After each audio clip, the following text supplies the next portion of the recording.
અમદાવાદ નરોડામાં યુવતી પર એસિડ જેવું જ્વલનશીલ પ્રવાહી ફેંકી હુમલો. ક્રાઇમ બ્રાન્ચે પતિની ધરપકડ કરી છે. નરોડા વિસ્તારમાં એક ચોંકાવનારી ઘટના સામે આવી, જેમાં સાંજે નોકરી પરથી ઘરે પરત ફરી રહેલી 28 વર્ષીય યુવતી પર અજાણ્યા શખ્સે એસિડ જેવું જ્વલનશીલ પ્રવાહી ફેંકી જીવલેણ હુમલો કર્યો છે. આ ઘટનાને પગલે સમગ્ર વિસ્તારમાં ભારે ચકચાર મચી ગઈ છે, જેમાં ક્રાઇમ બ્રાન્ચે પીડિતાના પતિની ધરપકડ કરીને આગળની કાર્યવાહી હાથ ધરી છે. જેમાં નરોડાના ગેલેક્સી વિસ્તારમાં 28 વર્ષીય યુવતી પોતાની નોકરી પૂરી કરી માર્ગ પરથી પસાર થઈ રહી હતી. આ દરમિયાન પાછળથી હેલ્મેટ પહેરીને આવેલા અજાણ્યા શખ્સે યુવતી પર ઓચિંતા એસિડ જેવું કોઈ તીવ્ર જ્વલનશીલ પ્રવાહી ફેંક્યું હતું, જેમાં પ્રવાહી શરીરે અડતા જ યુવતી રસ્તા પર ઢળી પડી અને અસહ્ય પીડાને કારણે જે સાચીસ કરવા લાગી. હુમલો કર્યા બાદ હુમલાખોર અંધારાનો લાભ લઈ ત્યાંથી નાસી છૂટ્યો હતો અને ચહેરાના ભાગે થયેલી ઇજાઓને કારણે તેની હાલત ગંભીર હોવાનું જણાવાઈ રહ્યું છે.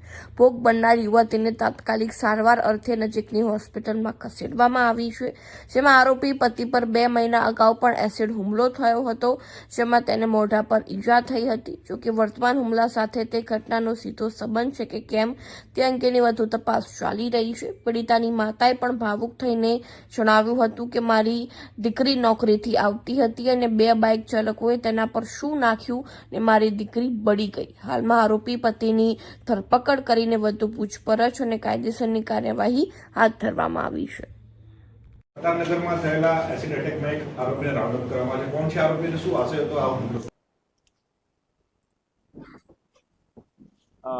ગઈકાલ તારીખ 27 માર્ચના રોજ એક બનાવની અમને મેસેજ મળેલો કે નવા નરોડા વિસ્તારમાં એક યુવતી ઉપર જ્વલનશીલ પદાર્થ ફેંકવામાં આવેલ છે.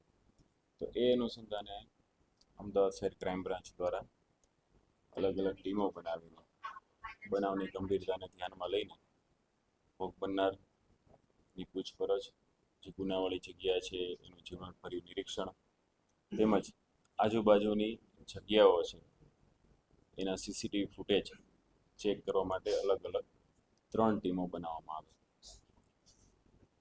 આ દરમિયાન પોલીસને જરૂરી માહિતી એકત્રિત કર્યા બાદ પોલીસને એવી આધારભૂત કેટલીક માહિતીઓ પ્રાપ્ત થયેલ, જે આધારે અમે એક સંદિગ્ધ જેને રાઉન્ડ અપ કરેલ છે કે જેનું નામ છે જતીન રણજીતભાઈ પટેલ, જે ઉત્તમનગર નિકોલ અમદાવાદના રહેવાસી છે. એમની હાલમાં પૂછપરછ ચાલુ છે. સર, શું આશય હતો આ હુમલો કરવા પાછળનો? શું કહેશે આરોપી અને આ જે પદાર્થ હતો જ્વલનશીલ કયો પદાર્થ ક્યાંથી આવ્યો એની માહિતી?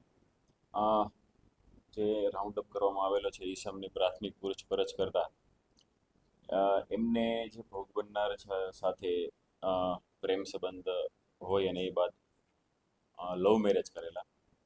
એ સમય બાદ છેલ્લા 6 મહિનાથી લોકો અલગ રહેતા અને અલગ રહ્યાના મુખ્ય કારણોમાં કે પુરુષ હોવાથી જે આરોપી પુરુષ હોય એના જે મેલ કેરેક્ટર છે એ બાબતે મેણા ટોણા મારવા, તેમજ આરોપી ઈસમ છે એના મધર ફાધરની સાથે વર્તન અને કૌટુંબિક બીજા કારણોસર મતભેદ હોવાથી અને ઘણા સમયથી આરોપીના કહેવા પ્રમાણે એને માનસિક હેરાનગતિ હોવાથી એને બદલાની ભાવના રાખીને એક કેમિકલ કે જે અત્યારે આઈડેન્ટિફાઈ નથી થઈ શક્યું, એની તપાસ હાલમાં ચાલુ છે.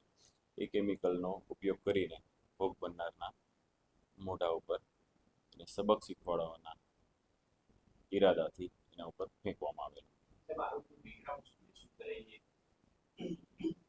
આરોપી અત્યારે જે એરપોર્ટ હોય છે એમાં જે કાર્ગો સર્વિસ સંભાળતી જે પ્રાઇવેટ કંપની હોય છે કે જે કાર્ગો મૂવ કરવાનું કામ કરતી હોય છે એરપોર્ટથી બહાર અને બહારથી એરપોર્ટમાં લઈ જવા અને મૂકવા માટેનું જે કામ કરતી હોય છે એમાં ડ્રાઈવર તરીકે ફરજ બજાવે છે.